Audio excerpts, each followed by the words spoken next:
menggunakan UML itu ada sekitar 12 diagram. Nah, dari 12 itu ada pembagiannya. Tolong dipelajari lagi ya. Karena diagram-diagram itu mempunyai fungsi masing-masing ya. Nah, fungsi masing-masingnya tadi itu tergantung di posisi mana, di posisi desain, di posisi analisis atau di posisi desain ya. Nah, itu tentunya kalau Anda menguasai itu berarti proses desain kita juga lebih baik ya. Oke, saya akan share sedikit saja mengenai apa yang tadi sudah disampaikan oleh kelompok 10 dan kelompok 11 ya. Nah, ini ya berkaitan dengan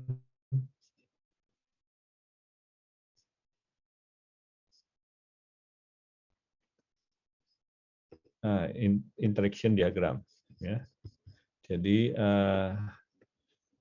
kalau kita bicara, ini sudah kelihatan ya screen-nya ya? Apa sudah kelihatan? Sudah, Pak. Oke, ya. Jadi di dalam kita menyusun sebuah desain, memang asalnya tadi adalah use case diagram, ya. Karena penangkapan dari kebutuhan itu ada di use case diagram. Ya. Nah, use case diagram tadi kemudian itu diturunkan dari skenario sebenarnya. Ya. Jadi pertama kita mendengarkan cerita daripada si usernya, ya, kemudian disusun menjadi sebuah cerita atau skenario. Skenario itu diturunkan menjadi sebuah use case diagram, ya. Nah, dari use case diagram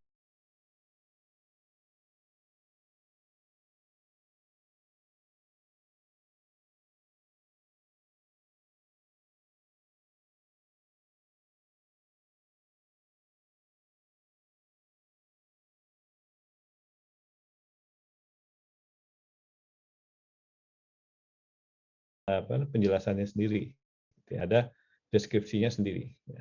Jadi betul kata Kak Nanang, ya, setiap use case itu bisa terdiri dari use case yang lain. Jadi, nah kalau kita bicara use case di tingkat high level, maka dia menggambarkan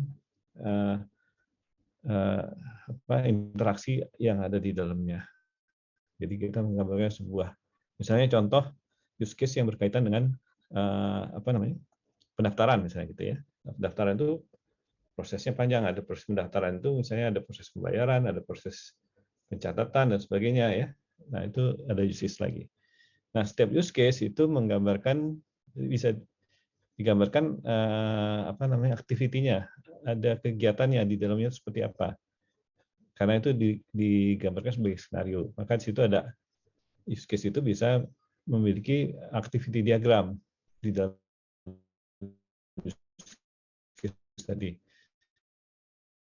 yang menggambarkan secara yang digambarkan di activity diagram. Nah, activity diagram dengan use case itu sesuatu yang mudah diagram yang mudah dilihat ya oleh orang awam. Maka dua hal tadi itu digunakan oleh sistem analis untuk berbicara dengan user, karena user itu tidak mengerti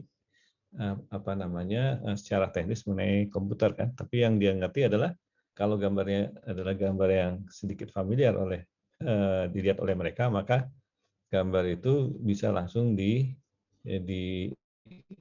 dipahami ya, dan kemudian bisa memberikan langsung komentar apakah itu benar atau salah ya. Nah, jadi dari situ kita melakukan apa? Melakukan pembuatan activity diagram untuk setiap use case-nya, dan kemudian dari use case-nya tadi itu kemudian kita turunkan menjadi kandidat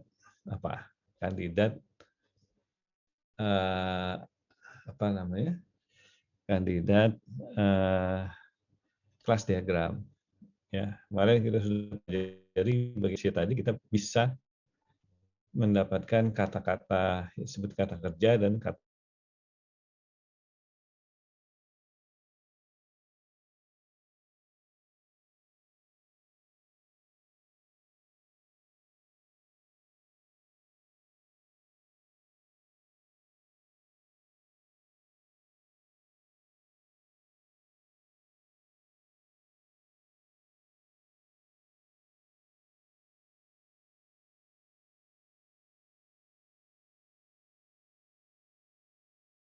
Jadi diagram interaksi di antara objek-objeknya. Nah, ada dua interaksi diagram ini, dua jenis. Ada yang sebetulnya kolaborasi, dan kolaborasi menekankan pada hubungan terstruktur di antara objek. Jadi hubungan terstruktur kolaborasi. Nah, kalau sequence itu ada kaitannya dengan timing, ya, time order, urutan waktu, ya. Jadi kalau kita menggambarkan sebuah urutan, namanya sequence. Sequence itu urutan. Jadi urutan waktu, urutan objek tadi berinteraksinya seperti apa. Nah, ini kita menggunakan sequence diagram, ya. Jadi menekankan pada time order sequence. Jadi urutan time, ya. Urutan barisan waktu, ya, dari message yang dikirimkan di antara objek. Jadi objek satu mengirimkan message, kemudian nanti kemana sesuai dengan urutannya tadi, ya. Nah, kalau collaboration itu lebih mengarah kepada strukturnya. Strukturnya berhubungannya seperti apa, ya. Nah, kedua diagram tadi memiliki dua representasi dari sesuatu yang sama, ya. Sebenarnya yang dilihat situ adalah objek interaksi objek, interaksi antar objeknya tadi itu seperti apa. Nah, itu kita bisa gambarkan dengan dua cara ini, kolaborasi atau dengan sequence, ya. Dan dari dua diagram ini bisa di-convert bolak-balik, ya. Bisa collaboration bisa jadi sequence diagram, atau di sequence diagram bisa jadi ini collaboration, ya. Nah, jadi jadi di dalam integration diagram itu yang berkomunikasi itu objek, ya, instance daripada sebuah kelas. Jadi bukan kelas, ya. Jadi kita punya kelas student, ya. Maka objeknya tadi bisa Fred, atau Fred, ya, Fred itu mungkin gurunya, atau Fred student, atau student itu sendiri, ya. Fred student itu artinya muridnya si Fred, ya. Nah, atau student, ya. Student itu sendiri itu sebutnya objek. Jadi kelas student itu diturunkan menjadi student, ya. Jadi untuk menunjukkan objek di sini ada titik dua, ya. Ada titik dua di sini. Oke. Nah, jadi message-nya tadi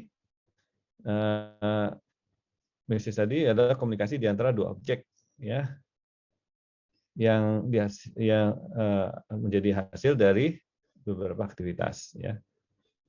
Nah, jadi aktivitas ini umumnya involve one atau more action, ya. Jadi action di execute, ya, yang merubah nilai dari sebuah atribut dan memberikan juga return nilai kembalinya, ya. Jadi bisa juga call, ya, object method of property, ya. Jadi kita akan menggunakan dua action, misalnya call, kita memanggil, kemudian waktu dipanggil ada return-nya, ya. Jadi mengambil sesuatu ada kembalinya. Ini contoh, ya. Objek customer ini ke objek order. Customer melakukan order, action name. Kemudian dia merespon dengan action call. Jadi ini action notation, ya. Nah, ini, ya, bisa digambarkan begini, objek customer menuju ke sana. Kalau ini secara horizontal, nih vertikal di sini.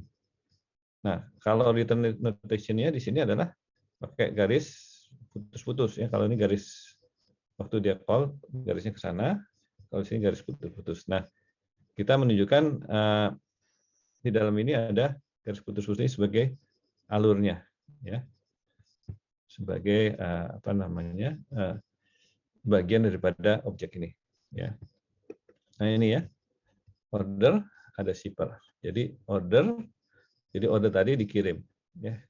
Nah, prinsipnya sini adalah pada waktu dia melakukan order, dia akan menghitung dulu biaya apa namanya, biaya pengiriman. Nah, dia tanya ke shipper, ya. Shipper nanti melihat di tabelnya dia. Oh sekian, maka dikembalikan dalam bentuk shipping cost. Ya. Ini contoh order calculation shipping cost dari sebuah misalnya barang BC itu barang BC 30, ya. Kemudian shipper tadi itu akan melihat apa namanya lookup zone, ya, BC. Jadi oh ini BC itu adalah zone-nya. Kemudian dia kembalikan 15,50. Ya. Nah, jadi ini adalah ada sesuatu yang kalau kita dalam objek itu kalau dia melakukan call, maka dia akan mendapatkan return, ya. Jadi dia call ada return-nya, tapi tidak selalu call ada return-nya, ya. Nah, jadi pertama kita akan bahas jadi sequence diagram tadi seperti ini, ya. Jadi sequence diagram fokus time ordering dari message. Jadi urutan waktu dari sebuah message, ya. Objek muncul sepanjang top margin, ya, di atasnya dan mempunyai lifeline. Lifeline itu adalah garis hidup, ya. Kemudian flow dan optional flow of control dari sebuah segi 4. Nah, kita lihat di sini, ya. Nah, ini. Jadi tadi yang titik ini adalah disebut namanya lifeline, ya. Jadi sebuah objek ini itu mempunyai waktu hidup, ya. Hidupnya kapan? Nanti kalau kadang nanti dimatikan, ya. Jadi tidak aktif dia, tidak aktif. Nah, jadi pertama customer lifeline-nya ada di sini, titik ini. Nah, life-nya itu adalah dari kotak seberapa besar kotaknya ini. Jadi customer ini dia hidup selama di sini, kemudian dia customer melakukan klik login, ya, di homepage, ya. Kemudian memproses, ada waktunya nih.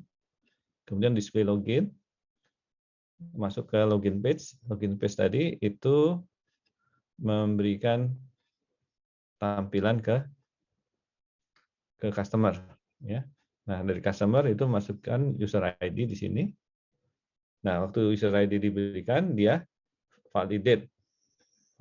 Nah, Anda bisa lihat di sini, user account ini baru live itu di sini. Dan lamanya adalah sebesar kotak ini. Nah, ini disebut namanya focus of control. Nah, kemudian di validate, waktu dia mulai validate, ternyata oke, maka dikembalikan oke. Nah, ada satu proses di sini, memberikan display login oke di sini, ke homepage di sini, dan kemudian ke customer. Nah, customer ini kita sebut namanya aktor. Jadi aktor ini berinteraksi dengan sequence diagram kita, ya. Jadi jelas ya mekanismenya di aktor ke homepage, ya, homepage kemudian ke login page, ya, login page ke user account merespon bahwa data tadi yang dimasukkan passwordnya benar, username-nya benar, kemudian dikembalikan kepada aktornya. Ini sebutnya square diagram. Jadi ini bentuknya seperti message yang berurutan. Habis ini ke sini, habis ini ke sini, dia balik ke sana, kemudian dia ngasih merespon ke sana, kemudian ke sini, ya, turun ke sana, merespon ke sini. Nah, meresponnya tadi itu kan butuh waktu, ya. Waktu dia butuh waktu itu disebut namanya lifeline di sini. Di life-nya ini kehidupannya di sini, ada di sini, ya. Login page ini 2 kali. Jadi sampai di sini dia berhenti, kemudian nanti dihidupkan lagi di sini, dalam kehidupan di sini, ya, aktif lagi, ya, di sini. Nah, ini disebut namanya collaboration diagram. Sequence diagram. Nah, tadi dikatakan ada collaboration sama sequence diagram, kan gitu. Ya. Nah, jadi yang kedua adalah collaboration. Collaboration ini itu diagram secara spasial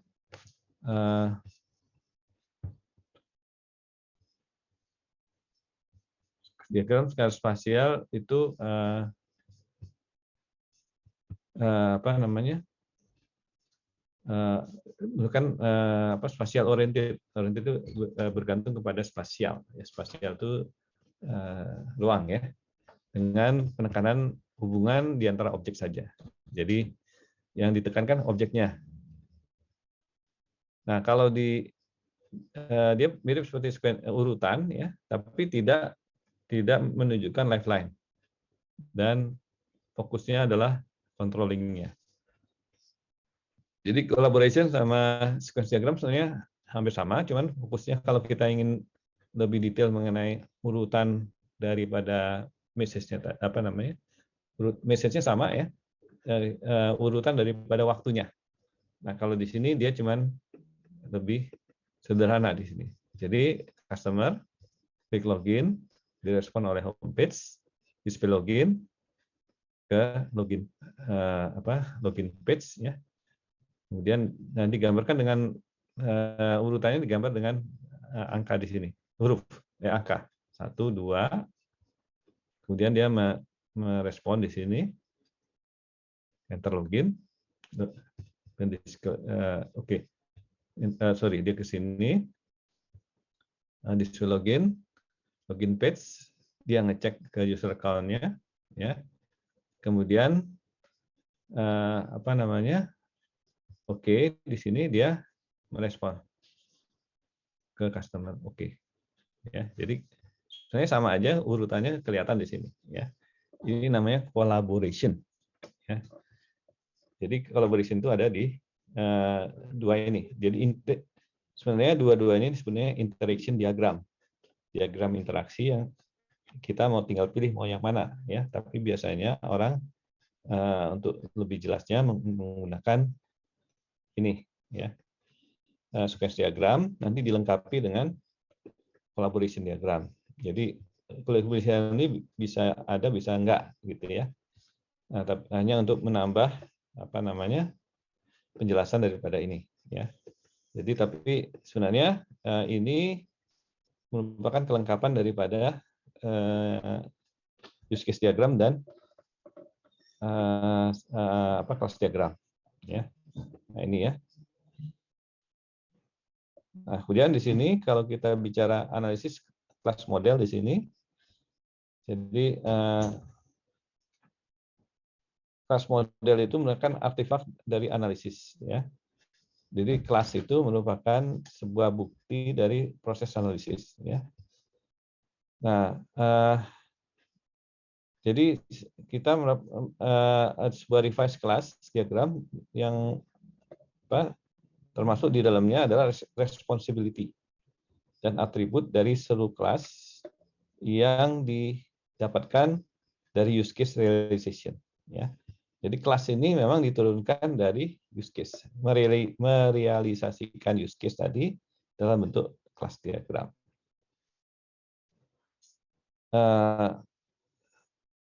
Interaction diagram menunjukkan via message apa yang harus apa namanya harus ada di apa yang operation dan atribut dibutuhkan di dalam kelas tersebut ya. Jadi interaction diagram itu menunjukkan kira-kira apa message apa saja yang harus ada di dalam interaksi di antara objek tadi ya. Jadi setiap diagram tadi mempunyai keterkaitan satu sama lain dan dia letaknya ada di mana, di proses yang mana ya. Nah, jadi kita harus ingat bahwa interaction dan incremental bahwa ada iteratif dan incremental proses ya. Kelas diagram dan interaction diagram akan dimodified berulang-ulang ya. Jadi in tandem as you work your work through the analysis. Jadi waktu kita melakukan analisis, kita melakukan fine tuning di sini terhadap kelas diagram dan interaction diagram. Ya, tadi ya. Tadi pertanyaan bagus tadi. kalau misalnya ada sesuatu yang berubah di interaction diagram, harusnya apa namanya yang dirubah itu use case-nya, ya, use case-nya, karena di sini dicek ya, ada sesuatu yang nggak pas, ya dicek use case diagramnya, kemudian ditarik ke bawah lagi, nanti akan berubah kelas diagramnya sama interaction diagramnya, ya. Jadi itu prosesnya, ya. Jadi jangan merubah di belakang tapi depannya nggak dirubah, ya. Jadi kalau bisa ya, kalau ada perubahan cek depannya, ya. Jadi urutan depannya itu ada di use case-nya, cek use case-nya, perubahannya di mana itu diperbaiki, kemudian nanti ditarik sampai ke belakang. Nah, ya Anda perlu menggunakan software tools ya. Kalau manual memang agak repot menggunakannya, ya, melaksanakannya. Oke ya, jadi analisis konteks itu kita merealisasikan use case diagram ini menjadi tadi activity diagram, ya. Ada activity diagramnya, ada kelas diagramnya, ada sequence diagramnya, atau kita mendapatkan collaboration diagram. Nah, kemudian kita proses analisis ini kita review lagi. Kemudian kita refine di sini. Kita refine sesuai dengan apa yang hasil analisis yang terakhir, ya. Kita perbaiki. Nah, setelah ini firm, setelah ini oke, itu menjadi sebuah desain model, ya. Jadi sama ya di sini ya, ada ini, ada ini, ada ini. Nah, kemudian diimplementasikan dalam bentuk program, ya. Nah, ini program ini dibikin paket, ada paket A, ada apa, paket B, kemudian di sini ada paket yang terdiri dari banyak kelas diagram ya. Kemudian di sini ada apa namanya, apa istilahnya di sini,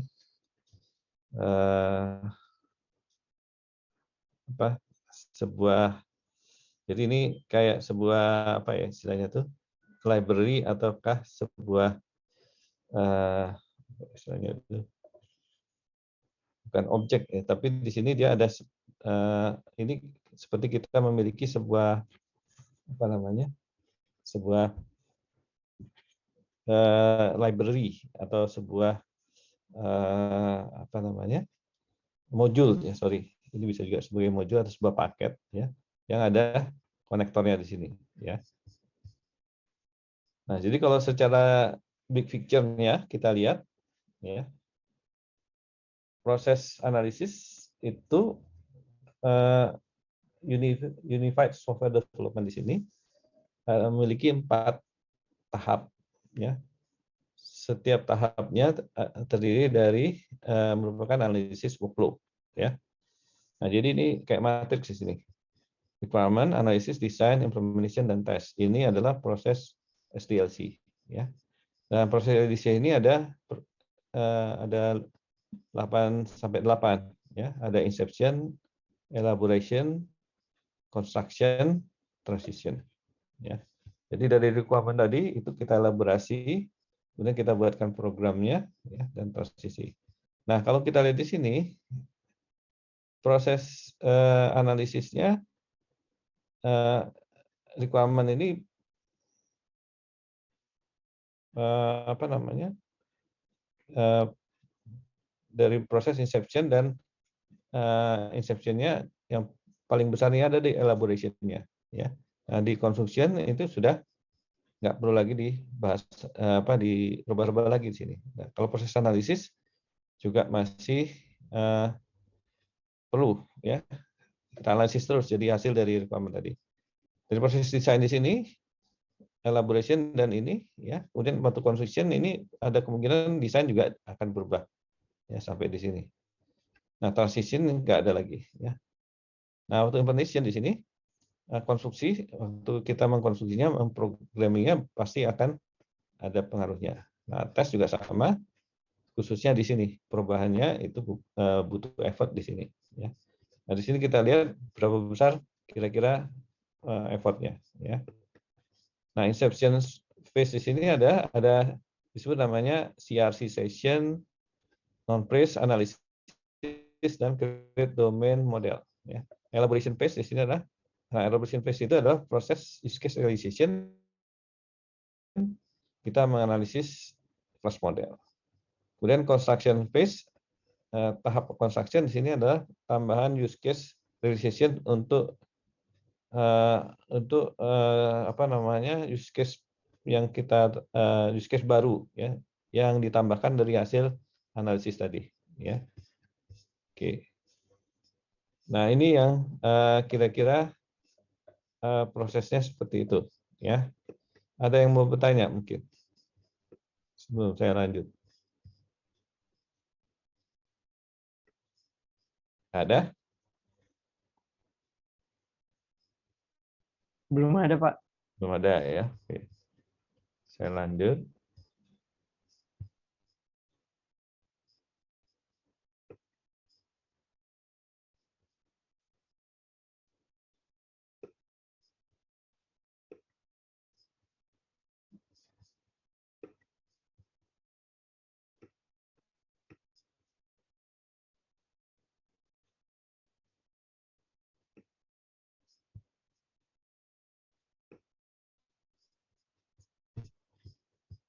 Oke, di sini tadi udah ya dibahas nih object development dan seterusnya, ya.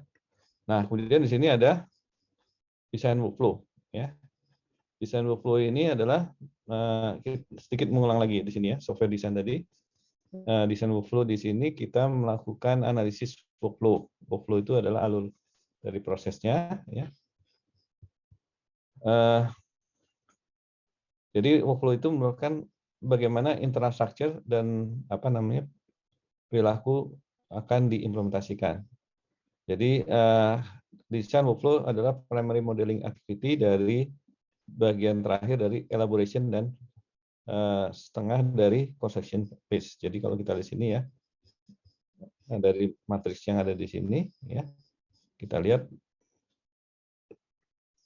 design workflow di sini adalah model activity dari last part dari elaboration.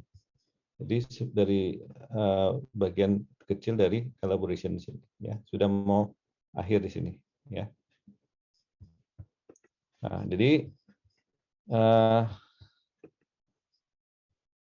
di sini analisis model mendefinisikan apa yang kita butuhkan untuk membangun.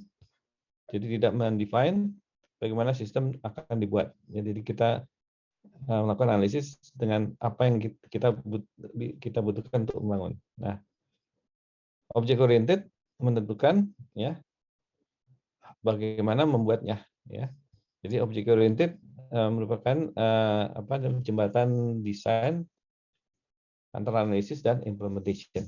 Jadi kalau kita bicara di apa namanya di structure modeling itu ada gap yang cukup lumayan antara proses analisis desain dengan proses implementation-nya, ya.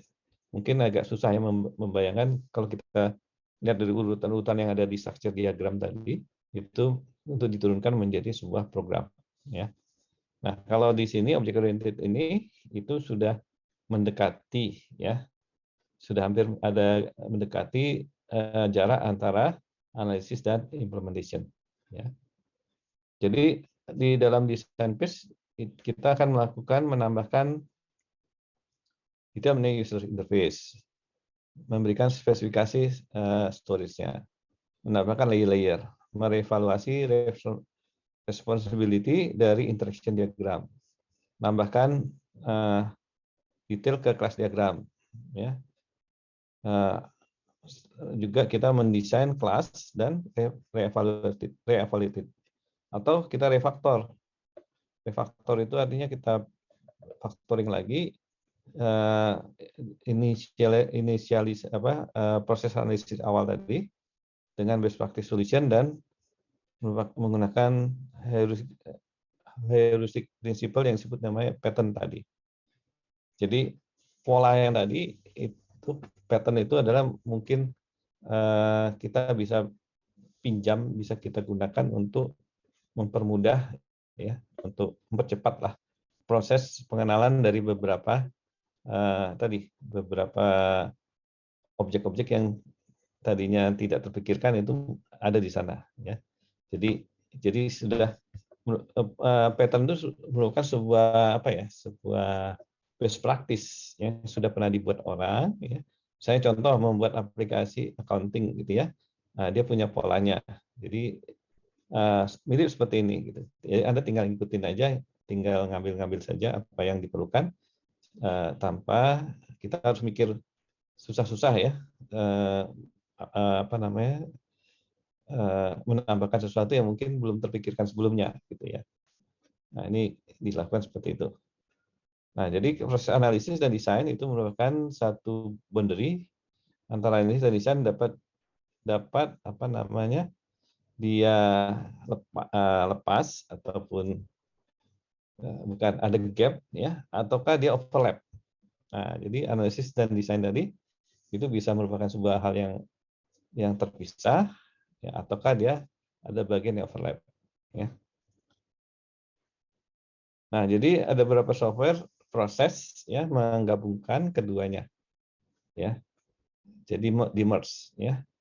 Nah, dalam real interactive project setelah initial design model, analisis model menjadi redundant dan tidak lagi di maintain ya.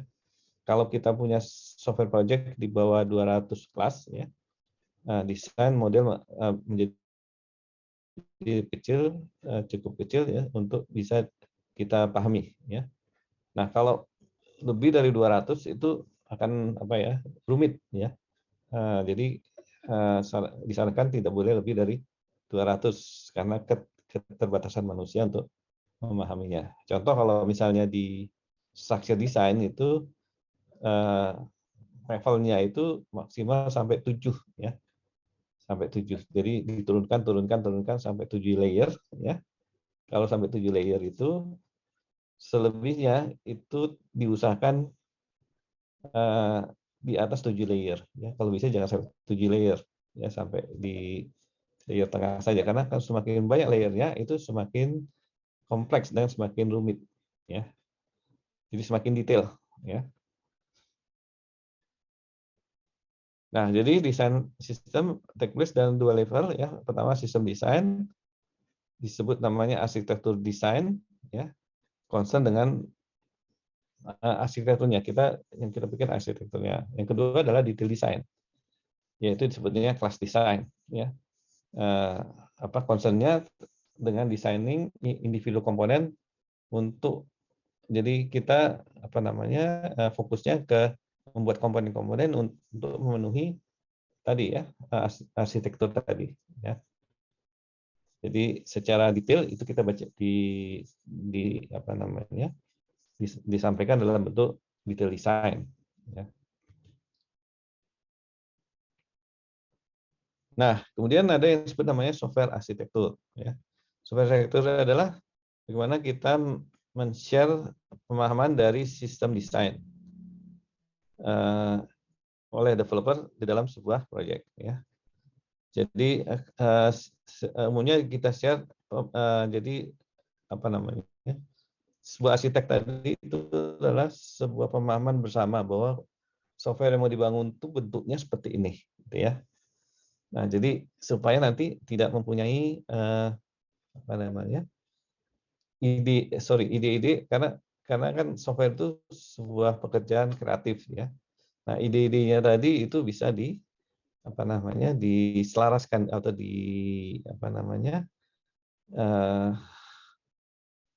diarahkan ke arsitektur tadi ya. Sehingga software tadi menjadi lebih bagus dan lebih standar ya. Nah, jadi dua kunci aspek di sini adalah bagaimana high level breakdown dari sistem ke partnya ya. Jadi termasuk early decision yang sulit untuk berubah setelah sistem implementation ya. Jadi kalau kita bicara sistem yang sudah jadi itu susah untuk dirubah ya. Nah, ini sistem desain, define ledger part dan bagaimana hubungannya ya. Jadi kita arsitektur itu menggambarkan sebuah sistem, kita gambar arsitekturnya, interaksi di antara modul-modul dan sebagainya itu terlihat di sana ya. Nah, jadi dalam sistem desain di sini kita fokus kepada making high level decision ya, high level decision dari structure daripada sistem. Nah, kita mengintroduce nanti layer ya, disebut namanya layer atau disebut namanya subsystem, dan allocation class, mengalokasikan kelas ke dalamnya ya. Jadi waktu kita membuat desain itu software kita itu kita bikin tadi kan kita, jadi jangan sampai bingung ya, ada kelas, kemudian secara terstruktur kelas-kelas tadi berada di dalam layer-layer yang mana ya, dalam bentuk apa namanya lapisan-lapisan ya. Nah, apa yang maksud dengan layer? Layer itu adalah layering itu adalah most common way to architect software system. Jadi kalau kita bicara sebuah sistem arsitek, maka arsitek dari sebuah software, maka kita harus membuat lapisan-lapisannya ya. Dan layer ini merupakan cara mengorganisasikan ya software yang apa namanya ya dalam sebuah grup kelas ya untuk memenuhi common purpose ya. Nah, ini ya nanti kita bahas lebih lanjut layering ini. Jadi tujuan layering ini adalah mendistribusi fungsionalitas dari software di antara kelas ya. Jadi ada kaitannya juga dengan coupling ya. Coupling itu apa? Itu sudah dibahas di pertemuan yang lalu ya. Tapi saya akan jelaskan lagi lebih detail ya. Coupling itu adalah coupling itu harusnya diberikan kepada kelas itu di-minimize ya. Nah, jadi ketika layer mempunyai ketergantungan dengan layer yang lain, ya. Nah ini kita harus membuat layer tadi independen terhadap layer yang lain. Jadi dalam membuat layer tadi, antara satu layer dengan layer yang lain itu bisa dibuat seindependen mungkin, ya. Jadi kita akan apa namanya chance class atau ripple, ya. Jadi desainnya tadi itu benar-benar harus bisa kita set menjadi sebuah yang hubungan tidak saling tergantung, ya. Nah, layering ini itu memungkinkan membuat sebuah modularity ya, dan memudahkan juga untuk proses pemeliharaannya ya di dalam sebuah sistem. Nah, tadi ya layernya tadi itu bisa dikerjakan oleh tim yang berbeda. Nah, tadi ini pertanyaan yang kaitannya dengan siapa tadi? Dijelaskan oleh Pak Nanang ya. Tadi pertanyaan dari mana? Coba bagus ya. Gimana kalau kita membuat sebuah apa tadi? Apakah timnya sama ataukah pakai tim yang berbeda gitu ya? Nah ini juga di sisi desainnya tadi, arsitekturnya tadi tergantung layernya. Layernya tadi bisa dikerjakan oleh tim yang berbeda ya. Nah ini layering tadi seperti ini. Jadi esensial prinsipal dari layering ya merupakan setiap elemen di antara layer bergantung pada elemen di dalamnya ya. Jadi komponen di dalamnya ini bisa saling gantung, nggak apa-apa ya. Jadi top layer konten, jadi top layer ini itu merupakan abstraksi ya, atau most variable element. Jadi abstraksi itu artinya yang paling apa namanya ya, abstraksi itu sesuatu yang dibayangkan saja gitu ya, sesuatu yang abstrak ya. Nah, strip layer itu harus ya loosely coupled to layer di bawahnya. Jadi contohnya seperti ini ya. Jadi layer ini itu dia independen ya, nggak saling tergantung ya. Nah, kemudian layer ini juga tidak tergantung di sini, layer di sini tidak tergantung kepada layer yang to layer underneath ya, jadi layer di atas itu tidak apa namanya saling tergantung dengan yang di bawahnya. Dia memberikan saja ya. Mungkin yang di bawahnya bisa tergantung di sini ya. Tapi yang atas ini tidak tergantung terhadap layer yang di bawahnya ya. Nah, jadi layer arsitektur dapat disebutnya open atau close. Nah, close arsitektur meminimalkan dependensi ya, di antara layer dan membuat layer tadi lebih independen. Jadi layer tadi, jadi sebuah software itu yang terdiri dari layer-layer, setiap layernya tadi itu dibuat sedemikian rupa bentuknya adalah independen satu sama lain. Ya. Nah, jadi di sini antara layer kita bisa membuat independent layer. Ya. Nah, jadi sehingga layer tadi bisa disebut namanya strong encapsulate.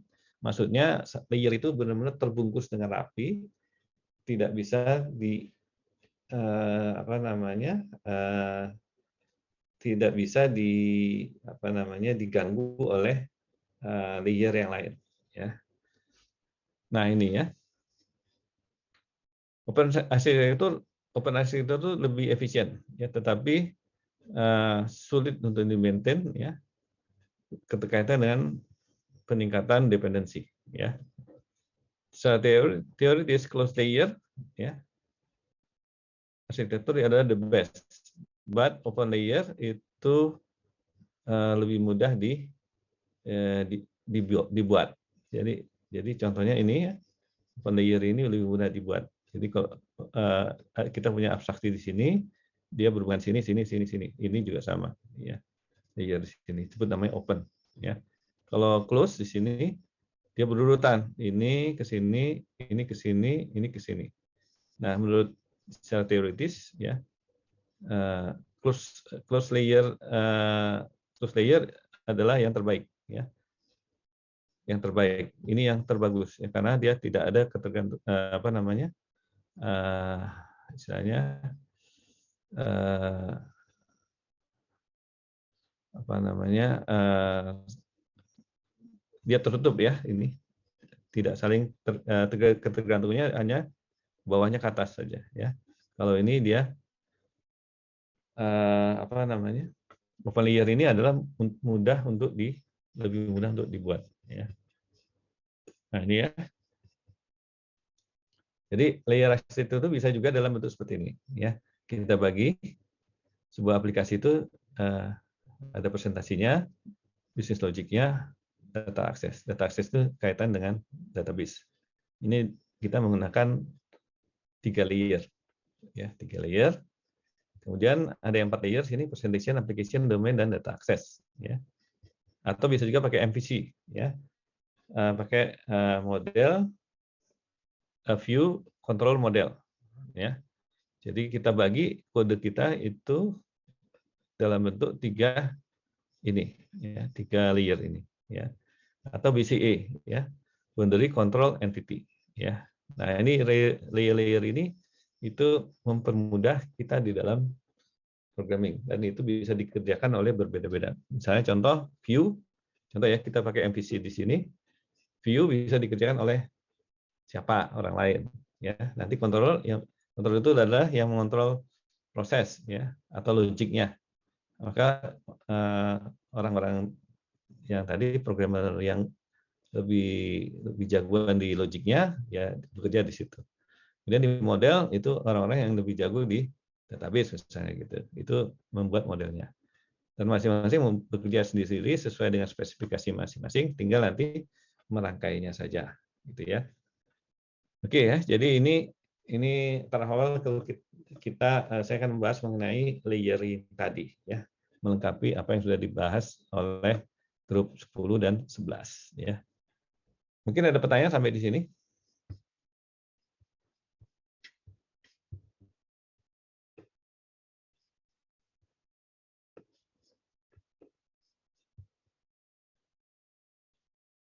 Ada pertanyaan?